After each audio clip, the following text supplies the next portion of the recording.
apa namanya, saya mencoba untuk memberi judulnya ini. Sebentar, saya stop share dulu. Memberi judul di sini adalah mengelola emosi ibu selama pandemi ya, yang saya coba bahas dari perspektif Islam dan psikologi ya. Mudah-mudahan nanti bisa bernyambung ya. Mungkin tadi sudah kenalan ya. Ini saya ibu dari 4 orang anak. Saya sangat suka sekali di bidang anak dan keluarga. Saya seorang psikolog, jalan 10 tahun ini insya Allah beraktivitas profesi di bidang anak dan keluarga. Dan itu yang membuat saya jatuh cinta pada bidang keluarga dan anak gitu. Sampai di titik saya menemukan satu benang merah lah gitu ya, bahwa apa yang kita kerjakan sebagai seorang ibu itu ternyata satu pekerjaan yang mungkin kita nggak tahu nanti effort yang kita lakukan ini tuh di mana ujungnya gitu. Tapi peran kita ini sangat banyak sekali dalam membangun generasi gitu ya. Mungkin kita sudah paham itu secara teori karena sudah banyak yang bicara tentang itu ya. Tapi saya pengen kita semua di sini ibu-ibu memahami betul bahwa tidak ada satupun aktivitas seorang ibu dalam mengasuh tuh yang sia-sia tuh nggak ada Bu, nggak ada. Semuanya tuh punya makna. Meskipun mungkin aktivitasnya kok kayaknya itu lagi ya gitu, ke dapur masak, habis itu masakannya selesai, cuci piring gitu ya, nemenin daring, mandiin kalau masih punya yang kecil, menyusui gitu ya, besoknya gitu lagi gitu. Tapi saya pengen ibu-ibu semua punya keyakinan yang sama bahwa setiap sentuhan tangan kita itu punya makna yang besar. Nanti kita bahas lebih lanjut ya. Bahkan riset-riset yang sekarang tuh secara ilmiah tuh sudah terbukti ya, bagaimana kemudian ketika kita memandikan anak kita dengan penuh kasih sayang ya, ketika tangan kita menyentuh lehernya, ketika sabun yang ada tangan kita tuh membasuh pundaknya ya, rambutnya, itu ternyata berdampak sangat banyak sekali terhadap pembentukan konsep diri dan banyak hal-hal besar lainnya gitu ya. Jadi Masya Allah ya, jadi saya ingin mengawali judul ini dengan sebuah kalimat ini ya, bahwa ibu adalah tempat di mana semua rasa di dalam keluarga itu bermuara. Setuju nggak Bu? Setuju. Ya, jadi tempat di mana semua rasa bermuara gitu. Jadi kenapa ini penting dan nggak bosan-bosan ya, saya cukup sering dipanggil untuk ngisi tema-tema ini, tapi setiap kali saya ngisi tema ini ya, saya selalu mendapatkan hal baru ya, baik dari ibu-ibu yang audiens yang datang, baik saya juga merefleksikan kembali gitu, bahwa ketika ibu adalah tempat di mana semua rasa bermuara, maka tidak berlebihan sebetulnya, dan saya sangat setuju ya, bahwa dalam sebuah rumah tuh jantungnya tuh ya ibunya gitu. Kalau dalam Islam kita menyadari bahwa menjadi madrasah pertama dan utama tuh ya adalah ibunya gitu, karena di sanalah semua rasa bermuara. Hal paling gampang tuh bisa kita lihat kalau ibu lagi bete. Ibu-ibu kan nggak selalu bahagia ya. Ada kalanya kita sebel, ada kalanya kita capek, ada kalanya kita jenuh, ada kalanya kita tuh kayaknya lagi nggak ada energi buat senyum gitu ya. Belum lagi kalau memang ada hal yang bikin kita kesal gitu. Ketika ibu udah bete, udah jenuh tuh, atmosfer di rumah tuh semuanya berubah gitu. Kerasa nggak Bu gitu? Serba nggak enak aja kalau anak-anak saya bilang kalau Bunda sudah marah tuh kayaknya di rumah ini tuh gitu. Nggak suka aja, sepi terus,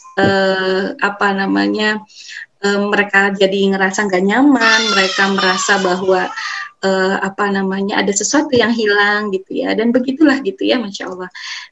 Nah, karenanya malaikat itu bernama ibu ya. Jadi kenapa Allah kasih kita rahim yang rahmah ya, dititipinnya kepada kita ya, itu ya karena di sanalah sumber cinta, dia sumber ketulusan, pengorbanannya nggak bertepi, doanya nggak terputus ya, cinta dan kasih sayangnya membangun jiwa seluruh anggota keluarga gitu. Jadi Masya Allah ibu-ibu, kalau kita bicara tentang ini ya, nanti kapan-kapan kita coba bahas fitrah perannya Bunda ya, ada 8 aspek tuh menarik sekali.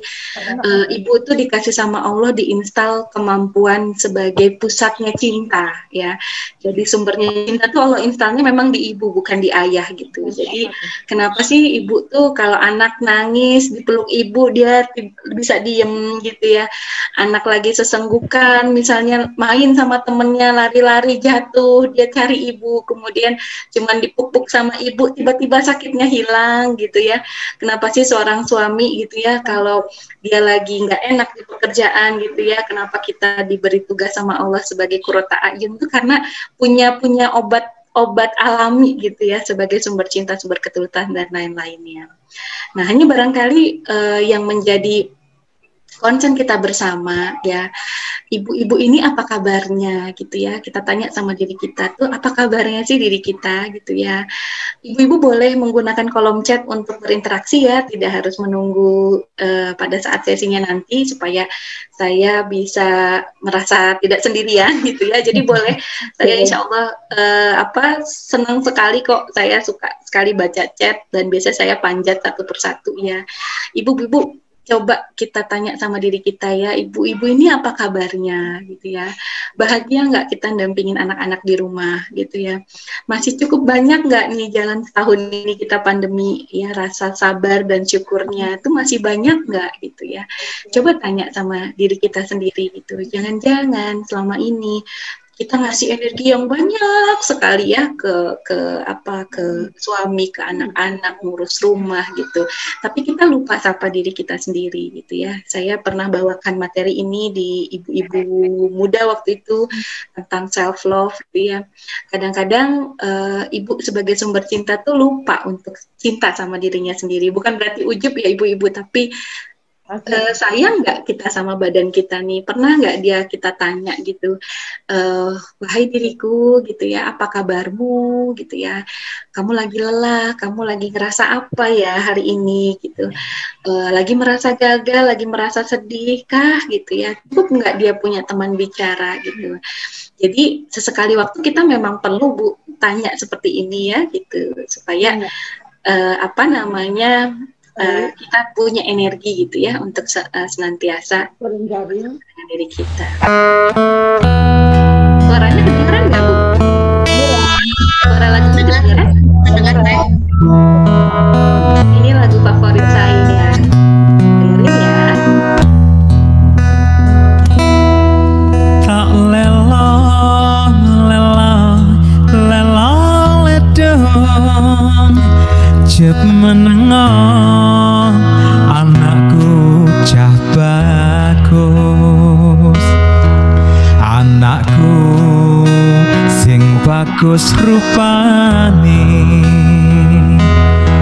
yen nangis ndak ilang baguse,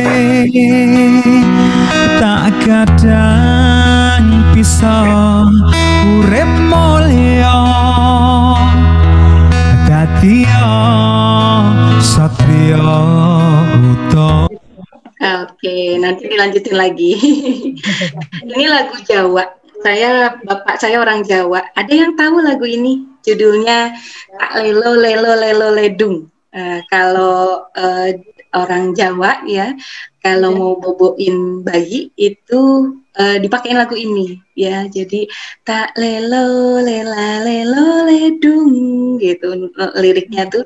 Jadi saya sih kalau dengar lagu ini kalau malam-malam tuh kayak nostalgia saya waktu kecil ya, kayak ngerasa lagi di ayun gitu, kayak merasa lagi di pupuk gitu ya, kayak ada yang pupuk terus bilang gitu, apa kabarnya gitu kan, diri kita tuh sudah berusaha sampai sejauh ini loh gitu jadi ibu, meskipun mungkin namanya ibu-ibu tuh suka merasa kurang terus ya, suka merasa begitu nggak Bu? Suka merasa kok kayaknya satu hari aku nggak ngelakuin apa-apa ya TOP hari ini kok kayaknya aku belum jadi ibu yang baik ya teh kayaknya kayaknya aku gagal, kayaknya aku gini, kayaknya aku gitu kan. Kadang-kadang saking halusnya perasaan ibu tuh kalau ada hal yang tidak beres di rumahnya tuh dia merasa dia jadi punya tanggung jawab di sana gitu ya.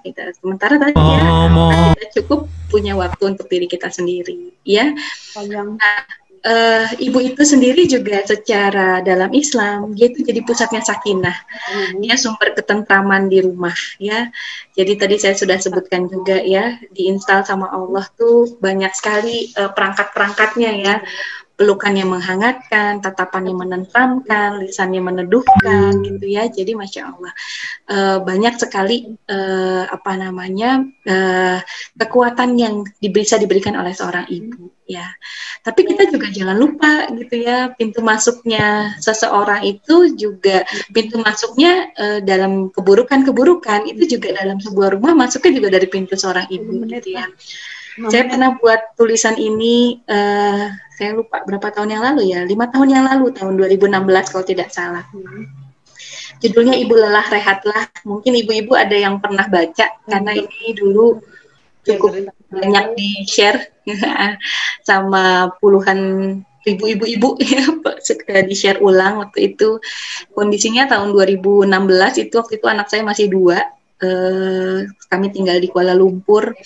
Kondisinya saya betul-betul merasa sedang capek sekali hari itu, sedang capek. Dan waktu itu saya sedang mengandung yang ketiga ya, lihat situasi rumah berantakan sekali gitu ya. Lalu kemudian saya sambil di pojokan tuh sambil bingung mau beresin dari sebelah mana dulu gitu ya. Tapi kok lihat anak-anak kok lari-lari kok kayaknya seneng gitu, kayak nggak ada yang salah aja gitu dengan rumah yang berantakan, kayak yang happy aja gitu ya. Nah saya bikin tulisan ini ya, ini saya sarikan dari percakapan iblis kepada anak buahnya ya. Jika kau ingin merusak sebuah keluarga, maka rusaklah dulu dari pintu ibunya ya. Ya, beri ia perasaan yang akan lelah bertubi-tubi ya, yang membuatnya merasa lemah dan habis energi ya. Ya, sepertinya ada yang belum ke-mute ya Teh Pipit ya? Iya ya, sebentar Teh. Nanti di-mute. Bu Uda, punten di-mute Bu Uda. Ya, jika kau ingin merusak sebuah keluarga, rusaklah dulu ibunya, katanya ya. Beri ia perasaan akan rasa lelah yang bertubi yang membuatnya merasa lemah dan habis energi. Jika dia sudah merasa lelah, ambillah juga rasa syukurnya.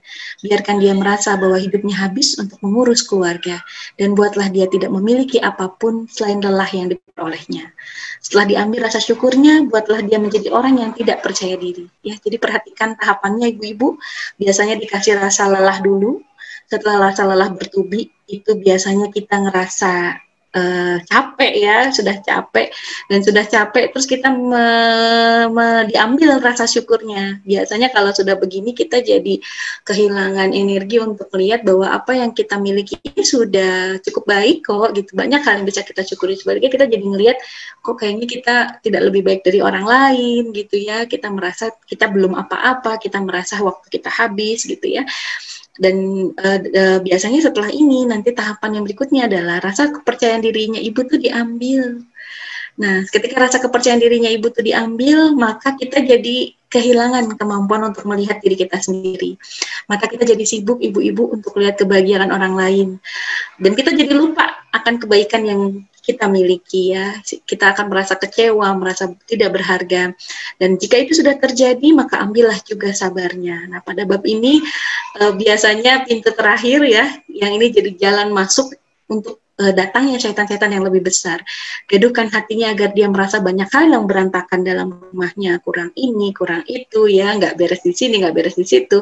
Hal-hal yang sebenarnya netral malah jadi bikin emosi gitu ya. Buatlah dia merasa betapa banyak ya masalah yang ditimbulkan dari anak dan juga suaminya. Goda lisannya untuk berkata kasar hingga nanti anak-anak mencontohnya dan tak lagi menghargainya. Dan teruslah begitu ya, bertambahlah kemarahan demi kemarahan dan hilanglah surga dari rumah ya, dan itu mulai masuk dari pintu seorang ibu. Ya, jadi tulisan ini saya tulis dari hati karena saya juga waktu itu merefleksikan perasaan yang sama ya, bahwa makhluk penting itu bernama ibu. Dan setelah saya praktek selama 10 tahun ini, saya makin paham bahwa iya, kita itu penting Bu, penting. Kalau kitanya lelah, kita nggak kenal diri kita sendiri, kalau kitanya nggak pandai memanage emosi kita sendiri, itu gampang banget setan masuk ya, ngambil bahagia kita, ngambil sabar kita, ngambil syukur kita gitu ya. Jadi makanya saya sebutkan di sini ya, sungguh tak ada satupun yang akan membiarkanmu merasa sakit sendiri jika kita pandai menghargai diri kita. Ya, jadi nanti kita bahas putar ini, ibu-ibu ya, ringankan tugas kita, jangan menekan dirimu terlalu keras. Sesekali tak mengapa rumahmu kotor, tak mengapa banyak pekerjaan yang belum selesai, tapi jangan terjebak oleh waktu kita, gitu ya. Sungguh tugas muliamu jauh lebih penting dari sekedar rutin yang kau lakukan setiap hari. Ya, jadi saya menuliskan ini saya self untuk diri sendiri ya. Rehatlah walaupun tak mungkin kau tempuh jarak puluhan kilo untuk segarkan diri, sekedar menyendirilah. Beri waktu untuk dirimu sendiri, sekedar melihat betapa banyaknya kebaikan yang kau punya, betapa manisnya keceriaan anak-anak, betapa bertanggung jawabnya suamimu, dan dirasakanlah pelukannya ya, Masya Allah. Jadi itu ibu-ibu ya, kenapa jadi pintu pembuka ya, dia bisa mengaliri rasa tenang, tapi juga bisa mengaliri rasa gelisah kepada seluruh anggota keluarga.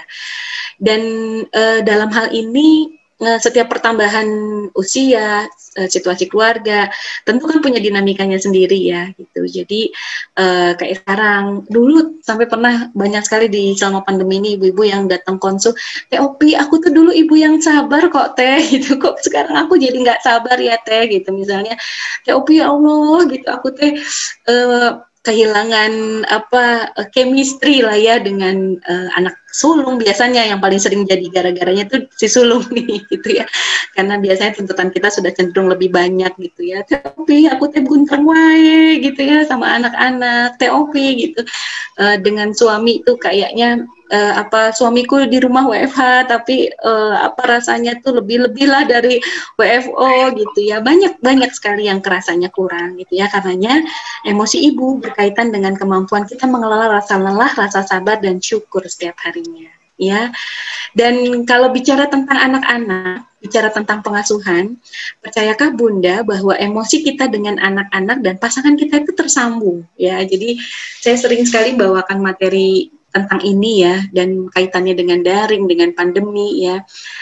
Saya pernah diundang di salah satu institusi yang sangat kognitif base gitu ya, sangat berorientasi pada akademik lah ya, sebuah institusi. Terus kemudian beliau minta pada saya, Bu Sofi, kami minta tolong diberikan paparan kepada para orang tua katanya ya, tentang bagaimana dia harus mendampingi anak-anaknya di rumah gitu, karena sekeren-kerennya learning management system yang sudah dibentuk ya kan, beberapa sekolah ada yang sudah secanggih itu ibu-ibu, jadi sudah ada MS-nya ya, sekolah kampus tuh ada yang sudah punya learning management system, jadi sudah rapi banget gitu, tapi kok rasanya itu aja belum cukup ya Bu gitu. Maksudnya sistem sudah dibuat sedemikian rupa supaya orang tua tuh kayaknya mudah kok gitu, udah tinggal klik ini, klik itu gitu ya, anak-anak juga kayaknya mudah, tapi kok kayaknya masih ada yang kurang ya Bu gitu. Apa yang harus kami lakukan lagi gitu. Saya pernah berdiskusi dan ternyata memang ada hal yang nggak bisa dilakukan oleh sistem. Maksud saya begini, anak-anak kita bisa saja daring menggunakan laptop yang sama. Anak-anak kita bisa saja mendapatkan link yang sama, mendapat paparan dari guru yang sama, mendapatkan tugas yang sama gitu ya. Tapi apa yang berbeda? Kenapa ada anak yang bisa dengan bahagia tubuhnya bertemu dengan teman-teman, mengerjakan tugas, ada yang sudah punya self regulation yang baik ya. Saya melihat kok ada beberapa anak-anak yang matang sekali emosinya, dan ngecek anak-anak emosinya matang tuh biasanya gampang kalau lagi pandemi gini itu kita bisa ngecek ini motivasinya motivasi internal atau motivasi eksternal ya gitu. Kalau motivasinya internal dari dalam diri dia, itu dia bisa menikmati, dia jadi pembelajar mandiri, dia tahu dia mau apa, dia tahu gurunya sedang kasih apa, dan dia tahu apa yang harus dia lakukan. Tapi ternyata pengamatan saya, sebagian besar anak-anak kita belum begitu. Jadi dia belum jadi pembelajar mandiri, sehingga ya kalau ada gurunya dia di depan wajah gitu, matanya. Malah sekarang anak-anak sekarang tuh pinter ibu-ibu gitu ya, kameranya tuh diganjel pakai tisu, jadi nggak ada kameranya. Ada yang dia pasang DP foto kayak lagi dengerin, padahal sebenarnya dianya kemana gitu. Lebih pintar lagi ada anak-anak yang ini layar laptop ya, ini handphone Bu, ini handphone, anaknya ngapain Bu? Main game, itu bisa begitu gitu. Atau dia onin kamera gitu ya, dia buka zoom-nya, tapi dia buka tab lain, tabnya apa? Game online, YouTube gitu ya, chatting sama temen. Kalau yang sudah dewasa dia punya room chat sendiri ya di Line dan sebagainya tuh, Masya Allah. Jadi dan apa hal yang membedakan semua itu adalah dalam pandemi ini kita semua tuh diuji, kita semua ditantang, kita semua diminta sama Allah untuk membuktikan ya, sudahkah situasi rumah kita support untuk anak-anak kita belajar gitu. Situasi itu bukan hanya kuota internet, bukan hanya meja belajar yang enak, bukan hanya misalnya laptop yang canggih misalnya gitu, bukan, tapi sudahkah kita mempersiapkan emosi anak-anak kita gitu? Sudahkah kita memberi atmosfer yang menyenangkan? Sudahkah kita mengoleh-olehi dia kesadaran belajar bahwa ibu dan ayahmu itu ingin kamu melakukan ini bukan untuk ayah, bukan untuk ibu gitu, tapi untuk dirimu sendiri gitu. Kita lebih banyaknya jadi teman apa jadi petugas gitu ya. Kalau jadi petugas tuh kita bawaannya mandorin gitu ya. Jadi prit gitu ya, kakak mau kemana, kakak gitu, malah gangguin adik, kakak kok udah turun padahal kan belum selesai, kakak gitu, apakah gitu ataukah kita jadi temennya gitu. Jadi cirinya kita jadi temen tuh kalau dia menemui kesulitan, dia ada kendala, itu bukan kayak petugas yang bertanya kenapa kamu begini, bukan, tapi kita lebih empati, kita lebih bisa lihat gitu, ibu, kakak, bunda lihat kok kakak kayak tadinya kok tadi kelihatannya kok gelisah gitu ya, apa yang kakak rasakan, kakak bosen, kakak capek gitu ya. Beda ya, bahasa apresiatif dengan bahasa kita ngejudge tuh beda gitu, dan itu ternyata nyambung sekali ibu-ibu gitu. Jadi antara kita, anak kita, pasangan kita gitu ya, ayo kita sama-sama koreksi sisi apa yang paling sering tampil saat menghadapinya gitu. Sisi kekanak-kanakan kita kah gitu ya, sisi kekanak-kanakan kita, misalnya gini, saya sering banget dengar adegan begini nih di ibu-ibu yang nemenin anak-anaknya daring gitu ya. Kakak, itulah kakak, bunda mah gak suka kakak kayak gitu, nanti bunda marah nih kalau kakak kayak gitu. Kenapa jadi bunda yang harus marah-marah gitu? Kakak jangan gitu, adik jangan gitu, bunda malu nih gitu ya. Ini bahkan terjadi dialog ini pada anak-anak yang daringnya tuh masih di level TK gitu ya, yang ayo dong kakak, misalnya kemarin ada yang lucu juga, ada seorang ibu yang marah-marah ya, kebetulan saya dengar, jadi saya ingat banget adegan ini. Gurunya ngasih tugas gitu ya, anak-anak coba nyanyikan lagu-lagu, pilihlah salah satu lagu di bawah ini, lalu rekamannya kirim ke bu guru ya gitu. Kan ada salah satu tugas perkembangan anak-anak kita bisa bernyanyi dengan tentang satu buah lagu ya gitu. Kemudian pada saat anak itu pilih, anak itu udah gak enak tuh moodnya ya gitu. Anak itu udah gak enak moodnya, terus kemudian si ininya bilang gitu, ya udah aku pilih satu lagu aja gitu. Lalu yaudah lagu ini aja deh, lagu kalau tidak salah lagunya tuh Lihat Kebunku kalau tidak salah yang dipilih. Oke, Lihat Kebunku. Kemudian si ibu itu direkam untuk nyanyi gitu ya. Lihat kebunku penuh dengan bunga, ada yang putih dan ada yang merah. Pokoknya kan harusnya gitu ya, setiap hari ku siram semua, mawar melati semuanya indah. Si anak itu kebalik-balik antara merah dan putih gitu ya, mawar dan melati gitu. Bukan gitu, salah, mawar gitu ya, gitu. Mawar gitu. Mau di voice note, mau dikirim, gak jadi gitu ya. Rekam lagi gitu, mawar melati, jangan salah gitu ya gitu. Itu cerita sampai udah tiga kali dia rekaman gitu ya. Lama-lama dalam hati saya bilang, jangan-jangan si anak itu sudah nggak ngefeel lagi mau nyanyi tentang kebunku, lihat kebunku yang berwarna-warni, semuanya indah, itu jadi nggak indah gitu, karena bawaan ibunya nggak enak gitu, bawaan ibunya membuat lagu itu jadi nggak indah gitu. Yang paling sedih lagi ketika dikirim, yaudah gitu ya, kirim gitu. Pas udah dikirim, ternyata dia lihat di grup ada ibu-ibu lain, Bu Guru, kalau sebut saja namanya Konita ya, kalau Konita inginnya nyanyi tiga-tiganya nih Bu Guru gitu, nggak apa-apa ya Bu, ini Konita nyanyi tiga-tiganya. Jadi ada ibu lain yang mengirimkan bahwa anaknya tuh bukan cuma satu loh, tapi tiga-tiga lagunya tuh dinyanyi. Kemudian dia bilang, tuh lihat gitu, temenmu nyanyi tiga-tiganya dan bagus gitu ya, kok satu aja susah gitu. Jadi kebayang ya gitu, jadi banyak sekali punten ya ibu-ibu, saya juga seorang ibu, ini mah kita introspeksi bersama ya gitu. Kadang-kadang kita itu seringkali mengeluarkan dan menampilkan sisi kita yang kekanak-kanakan juga saat berhadapan dengan anak-anak kita gitu. Jadi bukan sisi bijaksananya. Sesekali waktu boleh sisi kanak-kanak kita muncul ya. Contoh misalnya saat kita lagi main apa, misalnya saya sering main sama anak-anak, misalnya tapi main serigala-serigalaan ya, misalnya main lari-larian, itu sisi anak-anak saya keluar. Saya ngejar, saya takut pada saat ditangkap gitu. Kemudian saya nggak mau kalau apa namanya kan tahu ya ibu ya, main serigala-serigalaan tuh kan kita nanti kalau dihitung terus nanti nangkep gitu ya. Itu saya kayak anak kecil, ya nggak apa-apa kalau lagi main, tapi pada saat mengadvokasi sisi-sisi seperti ini, jangan sisi seperti itu yang keluarnya gitu ya. Nah ini ibu-ibu, jadi nanti kita bahas, saya sih pengennya kita ngobrol, karena sesi ini bukan sesi teori ya, saya cuma pengen ibu-ibu tahu bahwa setiap ibu tuh punya dorongan, punya kebutuhannya ibu, kebutuhannya anak-anak kita. Kebutuhan itu akan mendorong tubuh kita secara psikologis untuk memenuhi ya.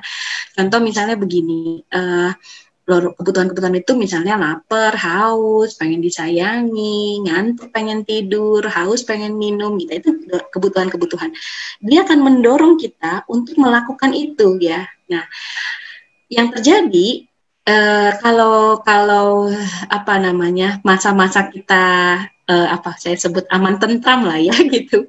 Ketika kita punya kebutuhan, kemudian kita ada dorongan untuk melakukan itu, semua didapatkan dengan nyaman, aman, terkendali, itu nggak ada konflik. Contoh misalnya begini, aduh enak banget nih pagi-pagi, ada nggak di antara ibu-ibu yang seperti itu ya? Coba boleh kasih saya feedback di kolom chat. Ada nggak ibu-ibu yang misalnya pagi-pagi tuh, aduh enak banget nih menghirup udara pagi, aduh kayaknya enak banget menikmati secangkir teh hangat ya, aduh kayaknya habis itu enaknya tarik selimut terus tidur lagi gitu ya, aduh habis ini kayaknya pengen cek-cek notif deh gitu ya, lihat Instagram gitu ya, aduh kayaknya enak nih sarapan Indomie anget gitu ya, tenang gitu semuanya, aduh habis ini apa lagi ya, aduh pengen mandi pakaian anget yang tenang sekali gitu ya, mandi yang bersih, kosongkan, habis ini enaknya kemana ya, aduh kayaknya enak jalan-jalan di ke MTC misalnya gitu ya, aman, sentosa, tentram dan damai. Ada nggak yang bisa begitu setiap harinya? Coba Cung. Cung, ada nggak ibu-ibu? Ada, Masya Allah. Teh Anis udah besar-besar ya. Yang lain ibu-ibu ada yang bisa begitu? Yang mulus tanpa konflik setiap harinya? Ada?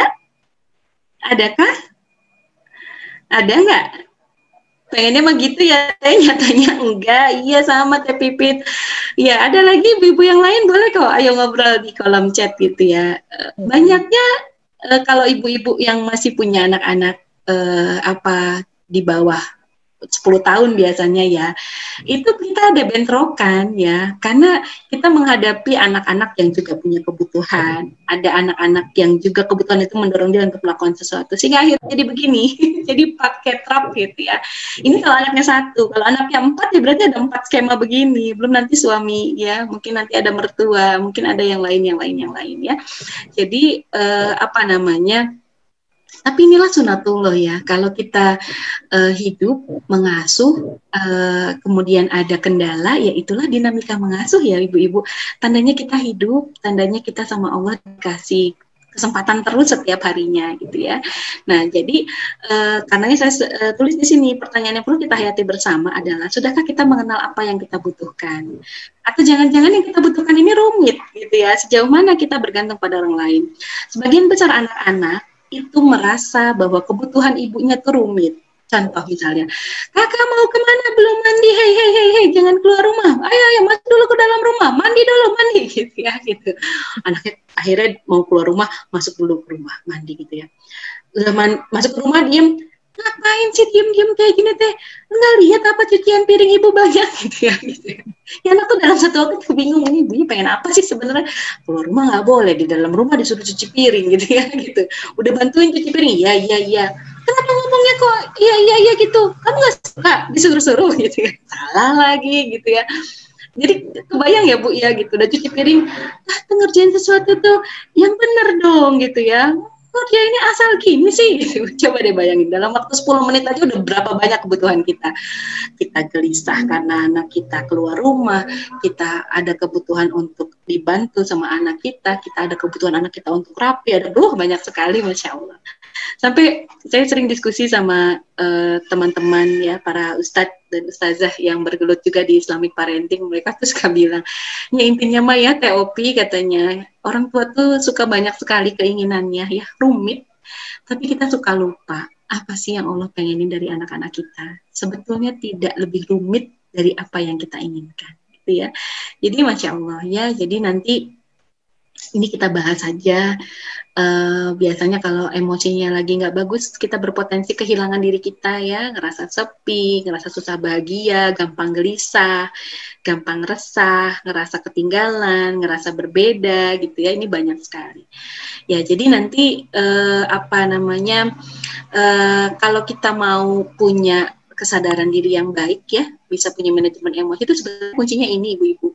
Kita terkoneksi dengan diri kita ya, kita tahu, menyadari betul apa yang kita mau cari ya, terkoneksi dengan dengan pasangan kita ya, dengan anak-anak kita gitu ya. Nanti kita bahas, nanti ada hal-hal yang kita harus jaga supaya tetap seimbang ya, nanti ada apa saja. Karena saat ibu mengenal dirinya dengan baik itu enak nanti Bu, enak kita tahu tuntas diri kita, tahu posisi dan menempatkan diri kita tuh seperti apa, dan kita siap untuk merawat dan berbagi gitu ya, gitu. Oke, saya kira nanti kita banyak diskusi saja mungkin ya Teh Pipit ya, saya pengen banyak mendengar justru dari ibu-ibu semua, pengen bersilaturahmi ya gitu ya, ketika kita ngerasa penuh, jenuh, lelah gitu, coba dicek ya, apakah beban kita terlalu berat ya, apakah kita cukup punya waktu menikmati ibadah harian. Nanti kita diskusi, ternyata spiritual life itu mengambil porsi yang sangat banyak ya untuk kesehatan kita gitu ya. Oke, saya kira saya sudahi dulu di sini Teh, supaya diskusinya lebih enak ya. Enggak, saya persilahkan kepada ibu-ibu. Ya, mangga Teh Sophie. Diskusi tanya jawab aja dulu Pangnya Teh. Mangga boleh. Feedback juga boleh, silakan. Oh iya. Buat ibu-ibu ada yang mau bertanya? Sekalian diskusi ya. Mangga ibu-ibu. Mangga dimulai Teh. Oke, belum ini kali Bun. Dimulai.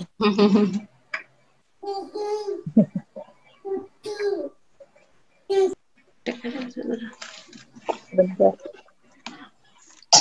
Iya, mangga ibu-ibu.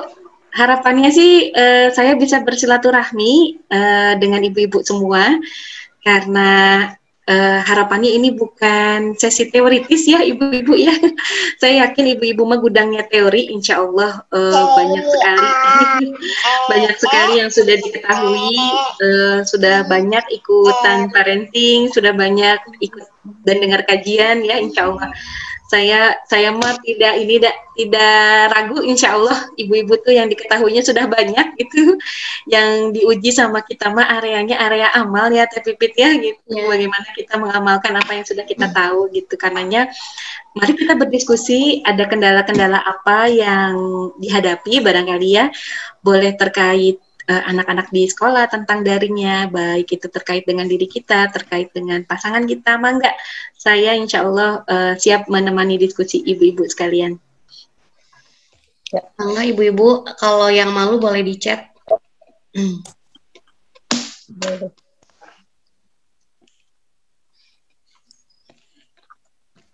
sebelum ada yang bertanya, boleh ya Teh ya? Mangga Teh. Mangga Bu Anji. Bismillahirrahmanirrahim. Terima kasih, hatur nuhun pisan udah ini sudah meluangkan waktunya untuk berkenalan sama ibu-ibu di MT Mujahadah. Ini baru sekali sih saya mengadakan kajian ke psikologan gitu ya seperti itu. Mudah-mudahan dengan pertama ini nanti bisa terus menggali ibu-ibu dengan segala potensinya, mungkin seperti itu ya.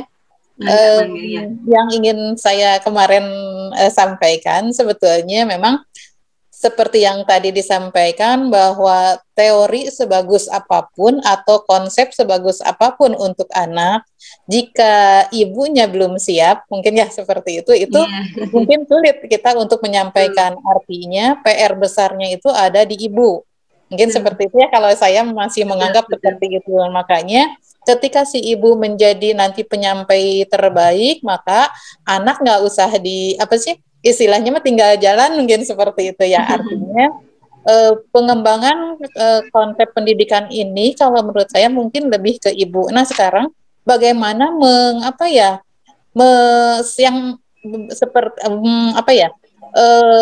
bagaimana ketika kita sebagai seorang ibu agar bisa terus meningkatkan kemampuan atau keterampilan atau nilai ya, meningkatkan nilai itu sendiri, sehingga kita paham sebagai seorang ibu tuh antara tanggung jawab dan pendidik ya, antara tanggung jawab kita kepada Allah dan kepada anak kita nanti gitu, seperti itu. Nah, bagaimana cara meningkatkannya seperti itu gitu, bahwa terkadang kalau kita lupa justru lebih nuntut ke anak dibanding nuntut kita meningkatkan kapasitasnya gitu Teh. Nah, itu mungkin yang sering jadi saya PR Teh. Kalau saya kan anak sudah 25 tahun sekarang. Jadi masih banyak, ya Allah ternyata dulu kalau seandainya sekarang ilmunya dapat nanti diterapkan dulu. Nah, seperti itu. Jadi tinggal kita memperbaiki yang sekarang sisa, mungkin ya bisa pendampingan yang seperti itu. Tetapi saya lebih mengininya mungkin bagaimana cara meningkatkan kualitas diri seorang ibu sehingga bisa menghasilkan anak tuh yang terbaik. Kita jangan biasanya mah ibu-ibu rata-rata kalau saya lihat juga di TPQ atau di mana, ayo bisa, itu saya juga ikut sedih gitu seperti itu. Padahal permasalahan ada di ibu gitu sebetulnya. Nah, bagaimana memberikan penyadaran kali ya, atau mengingatkan ibu-ibu bahwa itu adalah tanggung jawab kita, justru di kita yang harus upgrade-nya mungkin seperti itu. Nah itu Teh bagaimana menyampaikannya? Iya, nuhun Teh Anit ya. Saya tuh setiap kali mendengar refleksi dari perjalanan ya seperti Teh Anit yang sudah anak-anaknya sudah besar-besar ya. Betul nggak Teh? Rasa kangen Teh? Rasa kangen, ada rasa yang seolah menyesali, tetapi qadarullahnya sudah seperti itu gitu ya. Banyak ilmu-ilmu yang tertinggal, maka saya sering mengingatkan bahwa ayo tingkatkan kualitas ibunya, jangan nyesal kayak saya nanti gitu kurangnya. Nah itu Teh, padahal semuanya ada di kita, bukan konsep bagaimana konsep pendidikan ke anaknya, tetapi bagaimana ibu memahami konsepnya gitu Teh. Betul. Betul Teh. Jadi saya pernah diundang mengisi di PT Telkom waktu itu, kemudian audiensnya tuh ibu-ibu yang usianya sudah di atas 50 Teh. Jadi anak-anaknya rata-rata usianya sudah di atas 25 tahun gitu. Kemudian salah satu pesan yang saya sangat ingat ya dari mereka tuh adalah gitu, kenapa sih kita penting untuk berkesadaran setiap tahunnya gitu ya, karena nanti akan ada masanya, semua tuh ada masanya tuh, betul ya Teh Anit ya gitu. Mungkin dulu pada saat masanya rumah berantakan tuh ya memang masanya harus dilewati begitu ya, nggak tiba-tiba loncat nggak tiba-tiba loncat rumah kita Instagramable gitu kan, nggak tiba-tiba loncat begitu ya. Saya tuh hampir sepekan ini banyak sekali diundang ngisi di sekolah-sekolah di sekolah ya, khususnya di level TK. Lalu saya suka tanya, keluhannya apa ya Bu gitu ya. Saya suka tanya dulu, keluhannya apa nih? Ini nyambung sama pertanyaannya Teh Wamela ya. rata-rata dari banyaknya keluhan itu sampai di titik saya jalan setahun ini selama pandemi ini ngisi webinar, konsul itu sampai di titik saya tuh pengen nangis Teh Anit. Bukan saya sudah benar, bukan, tapi saya pengen nangis karena seperti itu ya gitu. Kita para ibu tuh tidak siap gitu. Jadi saya mau sharing sama ibu-ibu di sini. 7 masalah teratas yang paling sering dikonsulkan dan dikeluhkan dan akhirnya mereka merasa perlu parenting lah, perlu webinar, perlu konsul itu adalah selalu pertanyaan begini, Teh Sofi, bagaimana cara saya mengarahkan anak saya? Teh Sofi, bagaimana caranya menghadapi anak saya yang gak mau diem? Teh Sofi, gimana caranya membuat anak saya nurut sama saya? Teh Sofi, gimana caranya membuat anak saya mau belajar dengan tertib? Teh Sofi, jadi arahnya tuh begitu dan itu seringkali disampaikan oleh orang tua yang punya anak-anaknya itu masih di bawah 6 tahun gitu. Jadi gimana caranya ngajarin baca, gimana caranya dia menghadapi anak yang nggak mau diem, gimana caranya dia anaknya menghadapi anaknya yang tantrum, yang moodnya berubah-ubah gitu ya. Gimana caranya jadi selalu sudut pandangnya itu tadi seperti yang Teh Anit sampaikan, sudut pandangnya tuh anaknya yang kurang, anaknya yang salah, anaknya yang harus dibagaimanakan gitu. Jadi gimana caranya Teh gitu.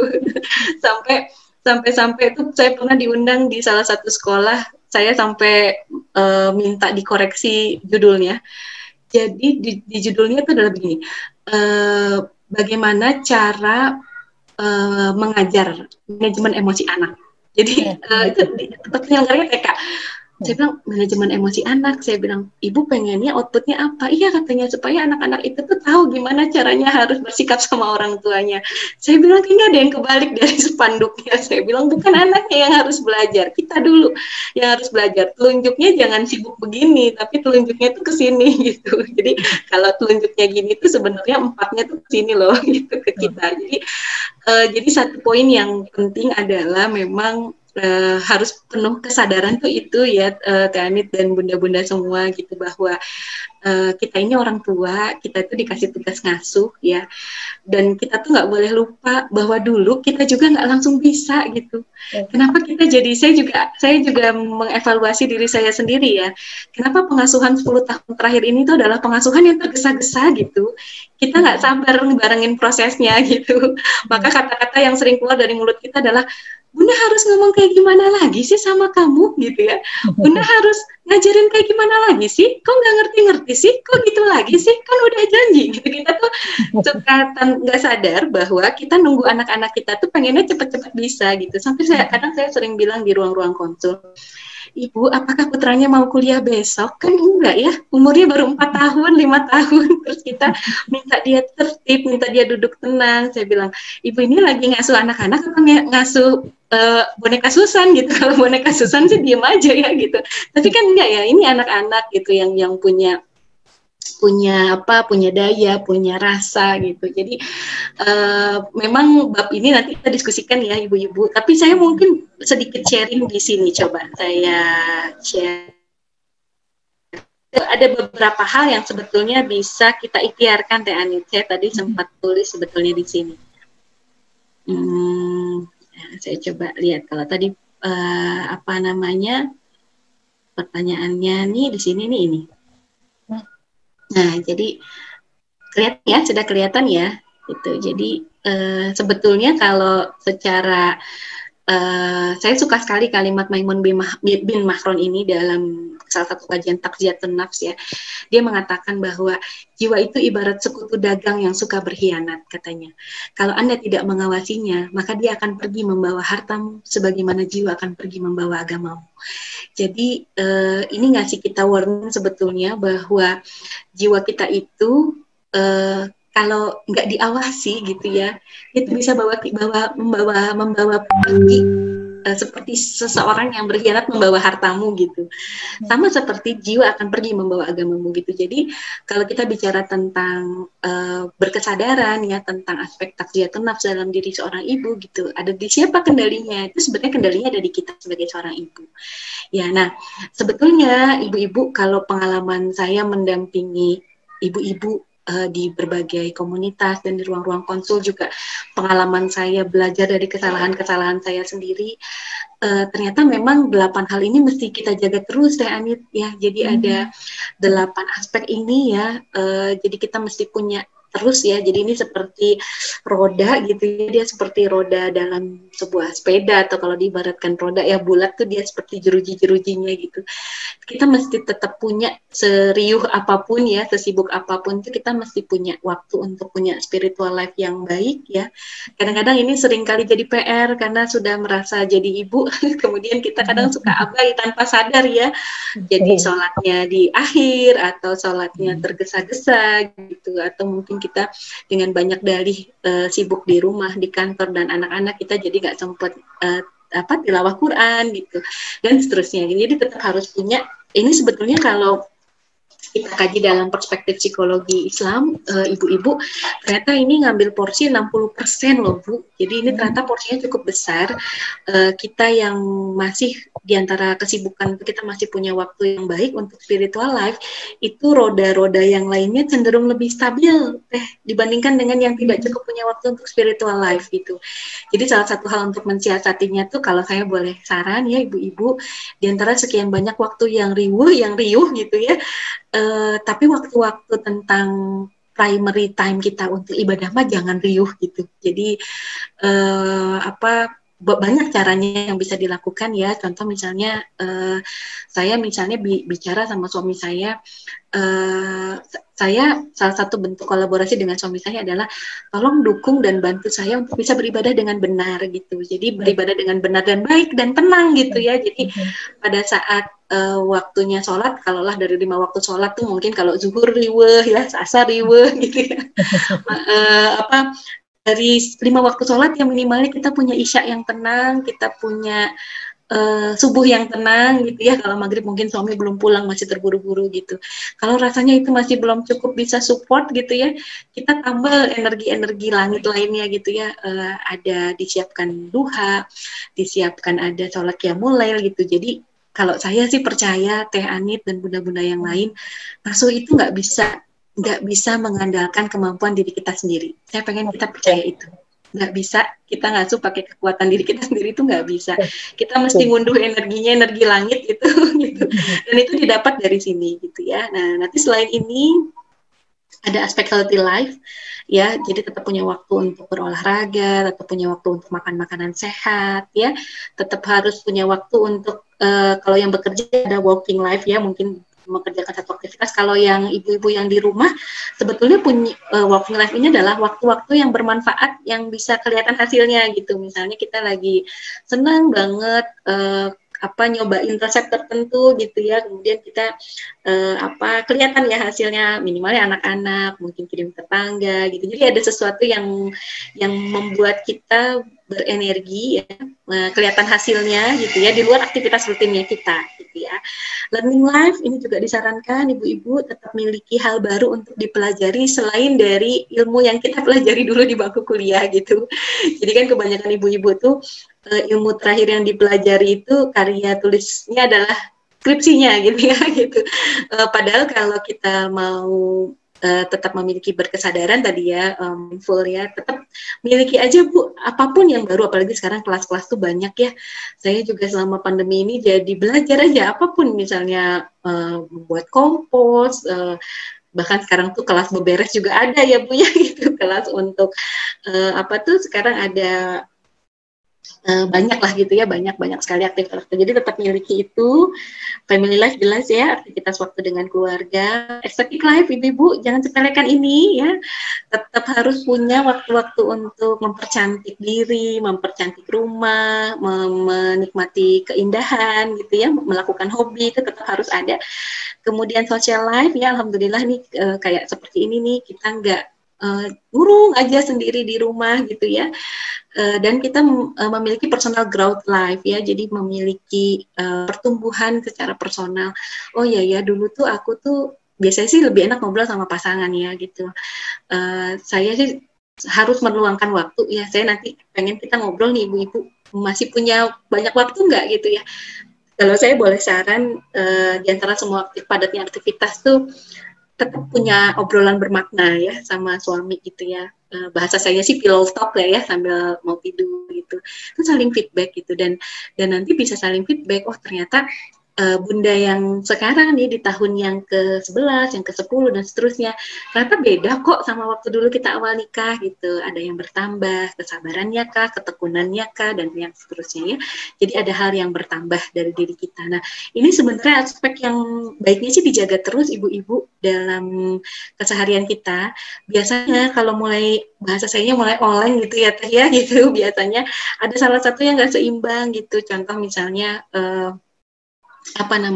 terlalu sibuk bekerja, terlalu sibuk kalau bahasa saya tuh uprak-uprak ya, bahasa Jermannya tuh uprak-uprak, ibu-ibu uprak-uprak tuh apa ya, kadang-kadang kan banyak ngurusin ini ngurusin itu gitu, uprak-uprak ya, pakupok ya, pakpikpuk gitu ya, pakupuk tuh seringkali bikin kita terjebak. Nah padahal harapannya sih sebetulnya jangan sampai terjebak sama waktu dan rutinitas, sementara hal-hal ini jadi nggak berjalan gitu. Jadi tetap harus diluangkan waktunya untuk bisa tetap punya kualitas hidup ya. Ini kalau bahasa saya biasanya di psikologi sering sebutinnya good life ya. Harus punya kehidupan yang baik itu di sini gitu. Jadi ini salah satu hal yang bisa kita ikhtiarkan ibu-ibu gitu ya, insya Allah. Ya begitu mungkin Teh. Saya lanjut ke pertanyaan yang lain. Mungkin Teh Pipit ya.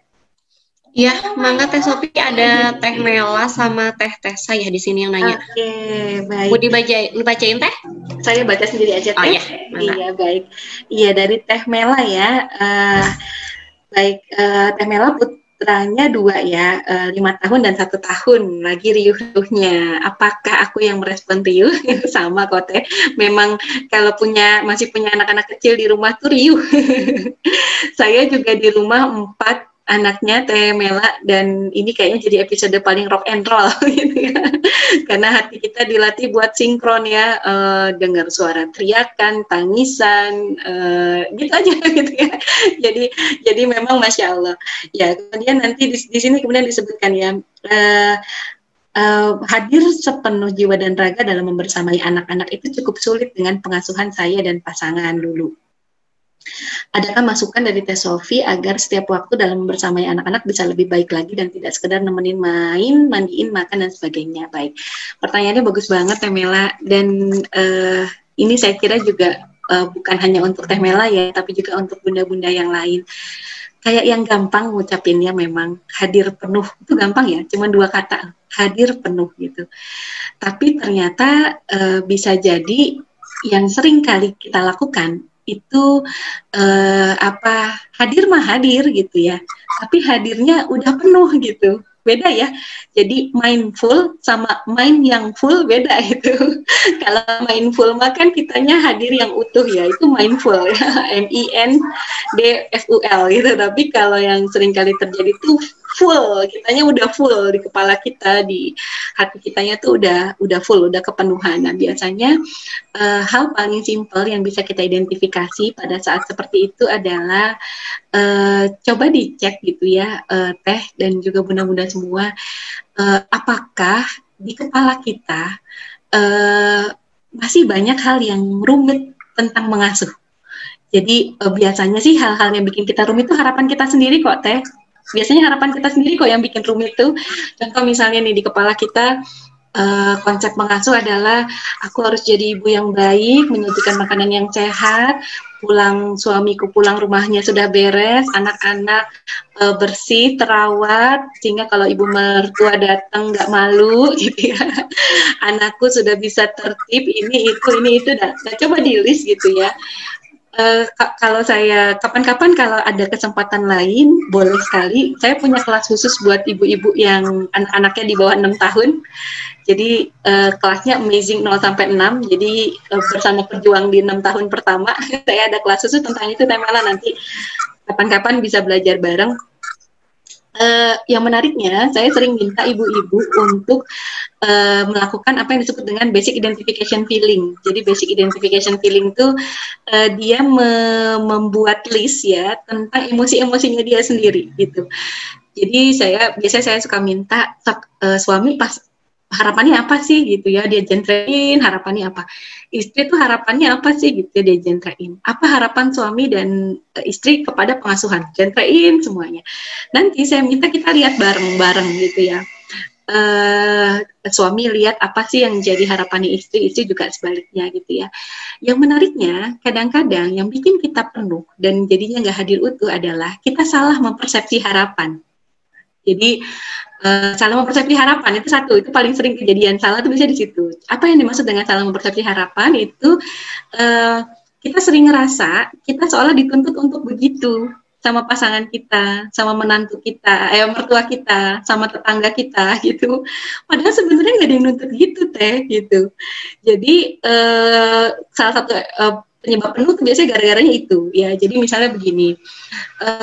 Misalnya gini, seorang suami banyak sekali di ruang konsul tuh marah sama suami, sama istri. Seorang istri marah sama suami terus dia bilang, kamu pikir aku ini apa mas gitu ya?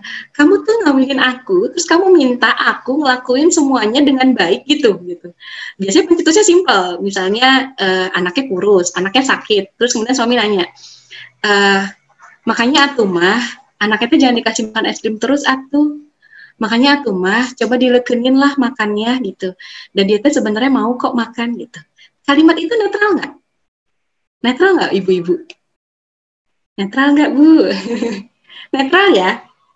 Netral ya? Sama seperti suami kita mungkin nyari-nyari kos kakinya, nyari-nyari kemejanya, kemudian nggak ketemu, kemudian terus dia nyeletuk gitu ya.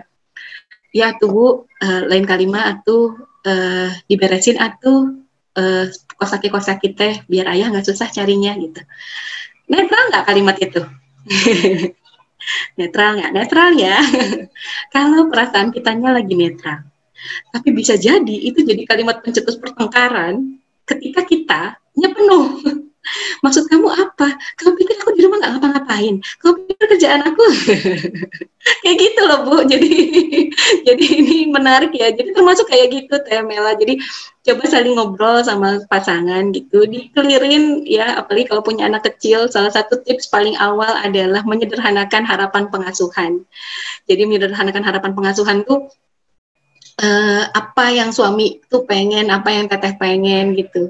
Dan fokus, nanti saya pengen, takutnya waktunya nggak cukup ya, nanti saya bantu kirimin deh sama teh ke via Teh Anit ya di di grup. Jadi sebetulnya tugas pokoknya seorang ibu itu kalau lihat, oh ada, saya simpan di sini kalau nggak salah. Coba ya saya share screen lagi. Memang bahas ini mah rame teh. Kayaknya waktunya nggak cukup sebentar. Sebentar Pak muncul. Bentar ya.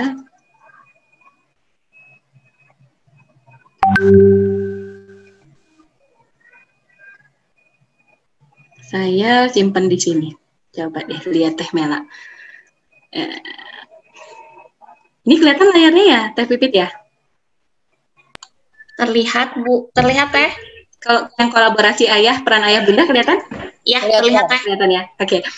Nah, ini Teh Mela jadi ibu-ibu ya, bisa dilihat kalau dalam membangun keluarga, ini tuh ayah perannya, ini tuh ibu. Ya, mari kita lihat bersama. Ini tugasnya ibu ya. Dia sebagai pelaksana harian pendidikan. Dia sebagai sumber cinta dan ketulusan. Dia adalah sumber harmoni dan sinergi ya. Dia adalah supplier femininitas, apalagi kalau kita punya anak-anak perempuan Teh ya. Di sini kita supplier utamanya dari ibu. Dia adalah pembangun hati dan rasa, Masya Allah. Dia adalah sang pembasuh luka. Dia adalah berbasis pengorbanan, Masya Allah. Kalau melihat dari tugasnya ibu, adakah di sini hal-hal yang butuh otot banyak? Ya, adakah Bu? Adakah yang bikin kita perlu berpikir keras gitu? Misalnya kayak kita ngelihat anak, kakak, ayo makan gitu. Di kepala kita, semangkuk makanan yang kita suguhkan, ya, kan urusan punya anak-anak di bawah 6 tahun mah itu ya, urusan makan, mandi gitu. Itu bukan sekedar mendeliver sebuah mangkok untuk dia habiskan. Setuju nggak Teh? Bukan sekedar mendeliver, pokoknya ini makan ya, karena di dalamnya sudah ada sayur sop, itu kandungan gizi yang seimbang gitu ya, maka kamu harus habiskan itu, kan bukan ya. Yang harus kita deliver itu adalah bagaimana kita bisa mengajak anak-anak kita untuk menikmati makanannya.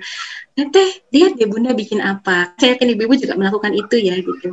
Lihat ini sayur sop gitu. Kan mendeliver cinta kita tuh ya Bu ya gitu.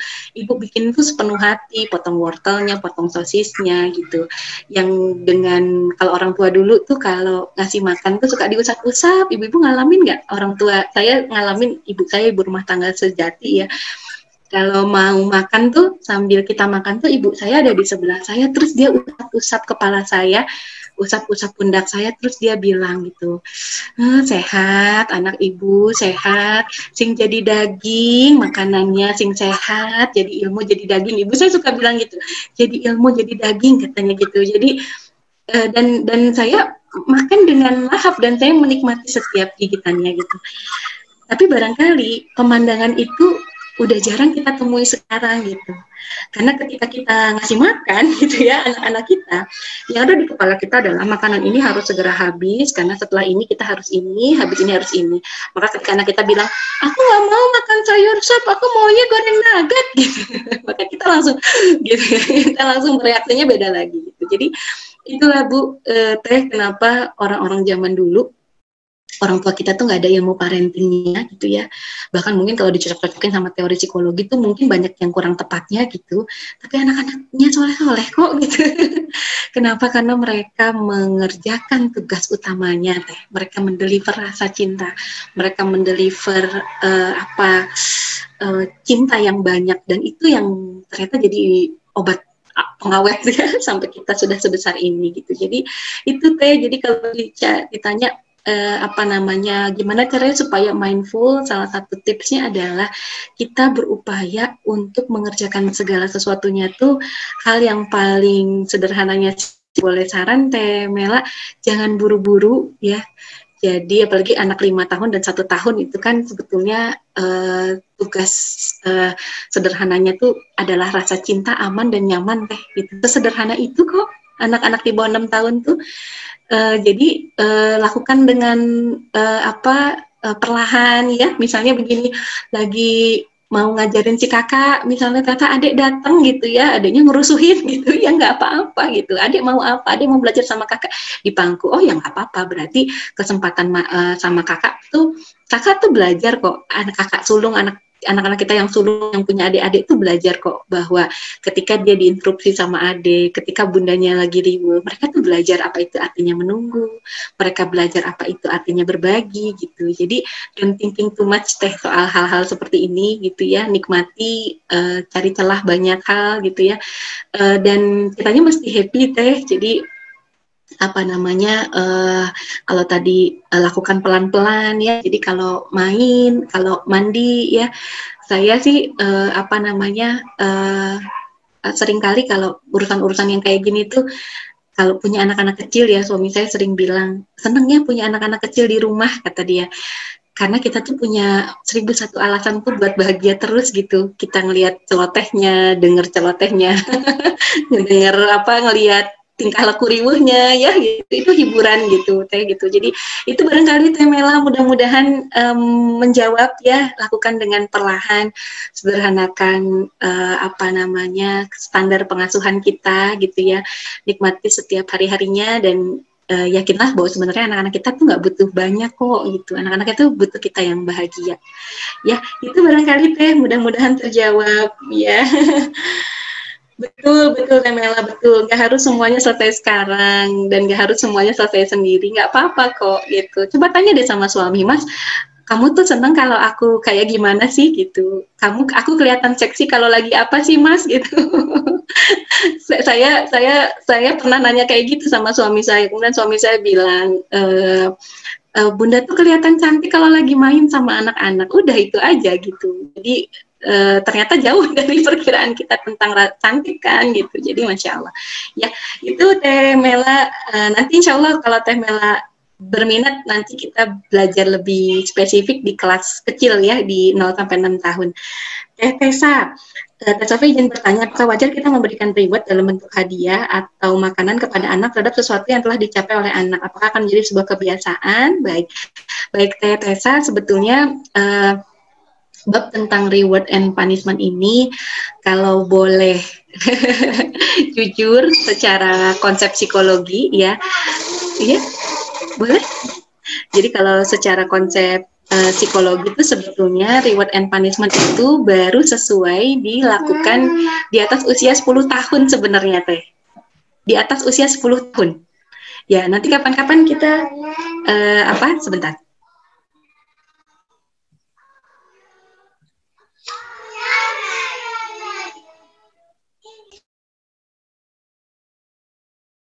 Maaf kepotong. Jadi sebenarnya reward and punishment itu kalau dalam pendidikan berbasis fitrah sebaiknya sih dilakukan setelah umur 10 tahun Teh. Agak-agak berbeda mungkin ya dari teori yang sering kita dengar selama ini ya. Saya pun sama, saya juga dulu selama kuliah psikologi saya banyaknya pendekatannya tentang psikologi barat ya.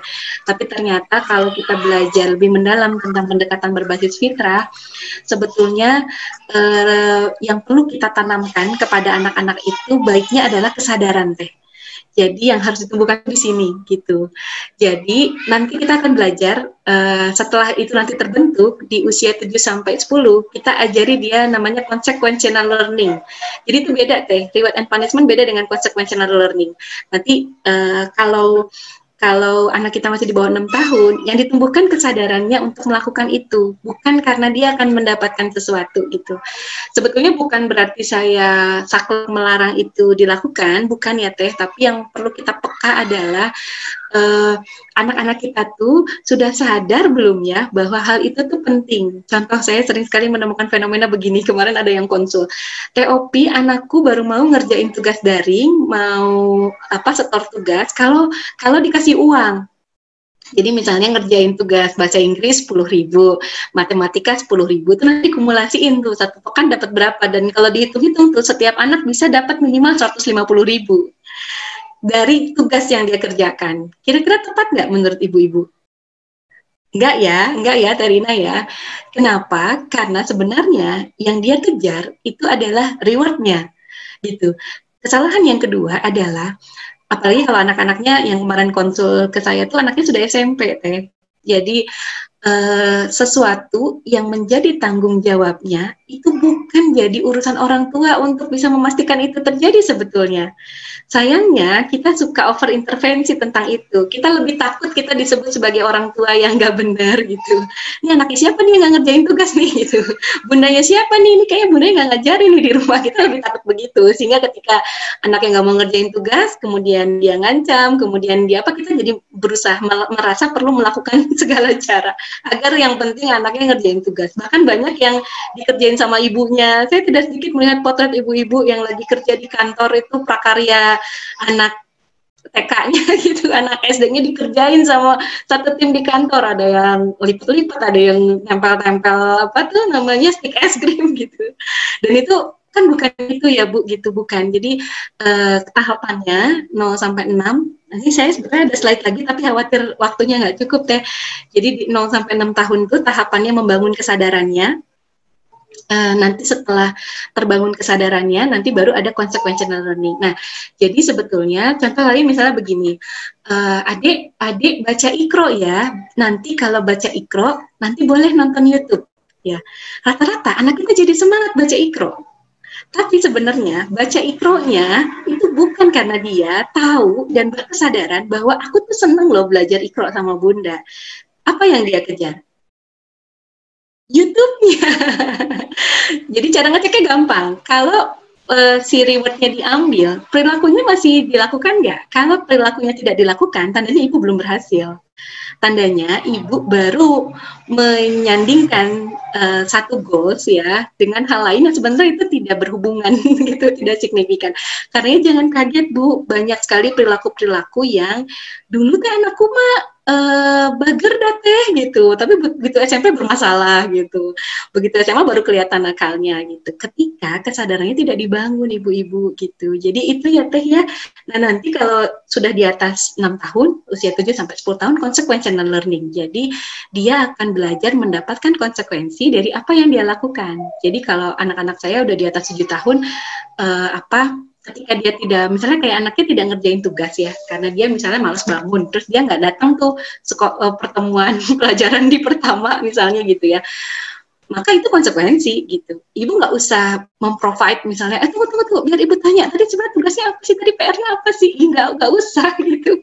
Nggak usah, anak biar belajar, oh kalau aku terlambat bangun tuh aku nggak dapat pelajaran itu ya gitu. Oh ternyata gitu, jadi biarkan dia mengalami bahwa segala sesuatu yang dia lakukan itu punya makna, punya efek untuk dirinya sendiri, itu consequential learning. Ya, nanti kapan-kapan kita bahas deh teh, ini seru sekali, kita bahas per usia ya insya Allah. Mudah-mudahan jelas ya Teh Tessa. Baik, oh anaknya udah 9 dan 11 ya, berarti sebenarnya sudah untuk yang 9 tahun itu masih bisa pakai consequential learning yang tadi Teh Tessa. Kalau untuk yang 11 tahun sebetulnya dicek dulu Teh apakah kesadarannya sudah terbentuk. Kalau pengamatan saya selama pandemi ini, saya jadi tahu karena saya kemarin selama beberapa bulan terakhir itu saya jadinya silaturahmi dengan banyak sekolah, banyak kampus. Ternyata level anak-anak SMA pun ya, pengamatan saya dari curhat banyak para guru-guru dan orang tua, ternyata level anak SMA pun itu banyak yang kesadaran terhadap tanggung jawab sendirinya pun belum bagus. Jadi dia belum jadi pembelajar mandiri. Karenanya masih terjadi tuh konflik-konflik soal tugas, soal bangun, soal makan, beresin tempat tidur, soal sholat gitu, yang masih harus ditarik-tarik gitu, dibetot-betot sama orang tuanya gitu. Jadi itu jadi potret sebetulnya ya buat kami para pendidik, para psikolog tuh jadi potret. Oh ternyata sistem pendidikan kita bolong di bab ini. Kita boleh boleh bangga ya sekian banyak buku yang udah dibaca gitu ya, keren lah sistem pendidikan kita. Tapi kalau kita tidak support itu di rumah, anak-anak kita tidak menjadi para pembelajar mandiri yang punya kesadaran Teh gitu. Jadi itu yang dicek mungkin Teh Tessa. Jadi anakku tuh sudah ngeh belum ya, sudah aware belum ya gitu. Kalau kesadaran dirinya sudah terbentuk, boleh kok kita kasih hadiah. Misalnya kayak begini, kakak, bunda lihat seminggu ini kakak daringnya hebat, kakak fokus, kakak tekun gitu. Nih, bunda tahu kakak lagi pengen ini kan, misalnya kita belikan misalnya anak umur 11 tahun tuh sudah mulai senang fashion terhadap dirinya sendiri ya, misalnya kayak anak saya sudah mulai pengen punya tas pinggang yang bagus gitu, senang punya barang-barang yang dia bisa kasih lihat ke teman-teman gitu, dia udah lama pengen itu, kakak lagi pengen ini kan gitu, ini bunda belikan ini gitu. Atau misalnya hal sederhana seperti bahasa cinta kayak begini, kakak tadi bunda lihat bangun pagi terus nggak marah-marah, terus senang nih lihat bunda udah masakin sayur bayam kesukaan AA. Dulu waktu kecil suka banget sayur bayam ini. Itu tuh reward gitu. Tapi kan itu lebih kerasa efeknya karena anak kita tahu, oh aku mendapatkan reward ini karena aku melakukan sesuatu yang ternyata itu memberikan kebahagiaan bukan hanya untuk ibuku tapi juga untuk diriku. Ya, barangkali begitu ya Teh. Pertanyaan dari Teh Melin ya. Assalamualaikum Teh, alhamdulillah sedang menikmati kebersamaan dengan anak-anak yang soleh semua. Kakak 2 tahun, si adik 8 bulan. Pertanyaan saya, gimana caranya menghadapi anak-anak tetangga yang maunya main ke dalam rumah, yang mainnya rata-rata perempuan di atas 5 tahun, bahkan ada yang sudah SD, sedangkan anak saya laki-laki masih kecil-kecil, sedangkan inginnya bermain dengan teman-teman seusianya. Oke, baik. Jadi 2 dan 8 bulan ya, masih kecil-kecil ya gitu. Tapi anak-anak tetangga suka main di atas 5 tahun, ada yang sudah SD. Iya, baik. Mungkin ada hal yang menarik di rumah Teh Melin, anak-anak tetangga jadi senang main. Apa biasanya Teh? misalnya Teh Melin punya apa? Misalnya banyak mainan, banyak buku, atau banyak makanan. Saya termasuk rumah yang sering didatangin anak-anak tetangga. Saya suka tanya, kenapa sih suka banget main di sini gitu. Kadang-kadang jam 7:30 udah pada nyamper. Terus nanti pada mandi sebentar, jam 10 udah datang lagi. Nanti sore-sore udah di sini lagi gitu. Iya, satu sisi kita bersyukur bahwa bisa jadi, nah ini banyak mainan ya, mainan anak dan ada buku-buku baik.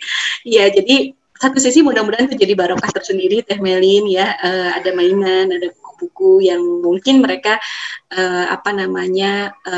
di rumah belum punya atau punya tapi mungkin udah rusak gitu ya kan, kalau sudah besar barangkali sudah nggak ini lagi gitu ya. Kalau Teh Melin masih punya waktu sih sebetulnya lebih bagus kalau masih punya banyak waktu dan energi sih diajak untuk sambil ini sih Teh bahasa saya ini dikaryakan gitu Teh. Jadi dikaryakan tuh misalnya kalau saya biasanya untuk bisa tetap punya private area, saya biasanya pakai area luar Teh. Jadi misalnya oke, boleh nanti boleh main ya di sini, misalnya diberi waktu ya, diberi batas waktu. Kemudian beberapa mainan-mainan yang sekiranya boleh dimainkan bareng-bareng itu saya simpan di garasi saya di luar gitu. Atau saya berikan batas ya antara ruang pribadi rumah kami dengan akses yang orang tetangga tuh bisa main gitu. Seperti itu sih Teh. Kalau Teteh masih punya banyak waktu sih sebetulnya kita bisa ikut bantu mendidik ya gitu, bantu mendidik anak-anak tetangga gitu, bisa bantu membiarkan mereka membaca gitu ya kalau masih punya energi. Tapi kalau Teteh merasa bahwa aduh Teh aku kayaknya udah rumit deh sama anak-anak sendiri misalnya, udah capek kadang pengen istirahat, ya sampaikan aja dengan bahasa yang baik Teh gitu. Jadi seperti itu sih Teh kalau menurut hemat saya. Jadi kalau ngaruh ke tumbuh kembang sih sebetulnya enggak. Jadi perbedaan gender itu baru dipelajari sebetulnya, kesadarannya sudah terbangun di 3 tahun Teh. Jadi aku laki-laki, aku perempuan tuh sudah di 3 tahun. Tapi adanya pemisahan ya gender antara laki-laki dan perempuan tuh di 10 tahun sih Teh. Jadi sebetulnya enggak masalah sih insya Allah gitu. Jadi justru kalau kita bisa menyingkapinya dengan baik tuh anak-anak kita jadi belajar banyak bahasa kok. Jadi putra-putra saya yang ketiga dan keempat khususnya saya perhatikan dia jauh lebih cepat bicara, berani itu banyak diasuh sama teman-teman tetehnya gitu. Jadi banyak diasuh ya, banyak diajak main. Padahal anak yang ketiga dan keempat saya laki-laki ya, tetehnya perempuan dan senang banget bawa teman-temannya ke rumah gitu. Tapi saya perhatikan ternyata ada efek yang positif juga begitu Teh. Begitu mungkin ya Teh ya. Iya, nah betul. Kecuali kalau problemnya itu tadi kurang privacy, banyak anak yang main, kakak jadi rewel Teh, sedangkan si adik kan nggak ada yang pegang. Betul, iya betul. Jadi kalau memang areanya sudah area ini sih, saya kira bisa diberitahu aja. Cuman mungkin namanya anak-anak kadang belum paham ya Teh, jadi mungkin bisa diberitahu. Nanti kalau main ke sini boleh sore jam 4 ya, gitu. Nanti boleh bermainnya tuh di sini, gitu. Jadi saya sih suka memberikan batasan begitu Teh, gitu. Iya baik. Oke, maaf saya mau tanya Teh, saat umur berapa ya untuk ngajarin anak bahwa badannya hanya boleh disentuh oleh dirinya sendiri dan cuma ortunya aja, karena saya pun kadang kalau mau mencium anak saya pasti ngomong istilahnya nggak langsung cium. Oh iya, itu namanya area malu Teh. Nanti kapan-kapan mudah-mudahan kalau ada waktunya kita bahas, itu ada dalam bab pendidikan fitrah seksualitas anak-anak kita. Jadi nanti ada tahapannya yang berbeda per usia. Kalau untuk ngajarin area malu tuh sebetulnya start di ketika anak-anak kita sudah bisa mencapai area kemandirian Teh. Saya biasanya ngajarin pas udah mulai toilet training. Jadi di usia 1,5 tahun udah mulai bisa kita kasih tahu gitu ya. Kan banyak ya sekarang ya ada lagu sentuhan boleh, sentuhan tidak boleh gitu ya. Itu bisa kita nyanyikan via lagu, bisa kita via buku. Sekarang juga banyak buku-bukunya bisa kita ceritakan gitu. Jadi sudah boleh. Jadi dan mereka tahu bahwa itu hanya boleh oleh ayah ibu atau orang yang diizinkan oleh ayah ibu. Jadi misalnya kayak mereka ke dokter ya, mereka kan disentuh sama dokter gitu, itu boleh gitu. Jadi itu biasanya kalau sudah masuk fase toilet training sudah bisa diberitahu Teh gitu. Anak sudah paham kok insya Allah. Tapi kecepatannya mungkin beda-beda karena ada anak yang bisa lebih cepat, ada yang sudah bisa dikasih tahu ya. Rata-rata sih di usia 2,5 sampai 3 tahun tuh sudah aman untuk bisa bicara diberikan dialog-dialog seperti itu, begitu. Begitu Teteh. Iya, insya Allah. Saya tadi nggak belum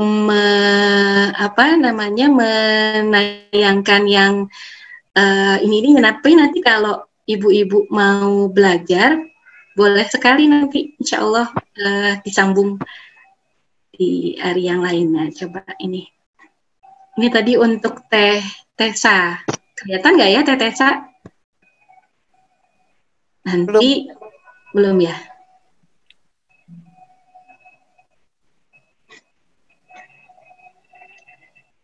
Kelihatan nggak Teh?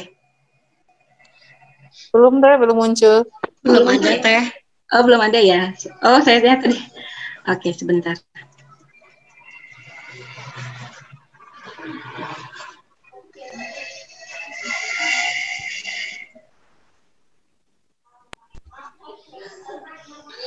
Sudah kelihatan Teh? Ya sudah Teh. Sudah ya. Nah ini nanti tadi pertanyaan Teh Tessa. Jadi nanti per tahap itu nanti beda Teh. Jadi 0 sampai 6 kita bagi 3 klaster ya.